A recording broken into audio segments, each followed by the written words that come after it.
Ayolınız bilan apаңыз gap talashib qolsa, siz kim tarafda tursiz? Avval gapni aniq deb o'tay.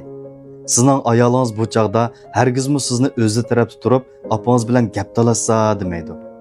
Faqat va faqat erim meni qo'g'disi ekan deb o'ylaydi. Demasmi bu uyda u sizdan boshqa yana kimdan umid kutadi deysiz? Meningcha biz erlar bu vaqtda o'ttirda turishimiz kerak. Chunki biz opamizni tushunamiz.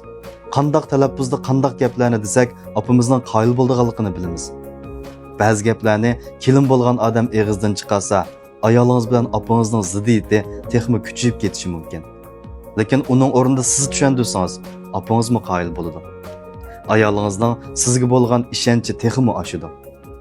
Hamda ayolimizga kelsak, uningga opamizni hurmatlash to'g'risida ayrim tarbiya qilsak bo'ladi.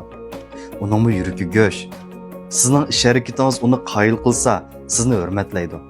Sizni hurmatlagan ayol sizning oilangizdagilarni cho'qim hurmatlaydi.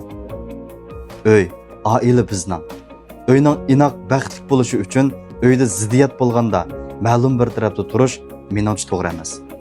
Chunki siz bu uydagi ikkala tarafni tushunadigan, masalani hal qila oladigan birdan bir odam.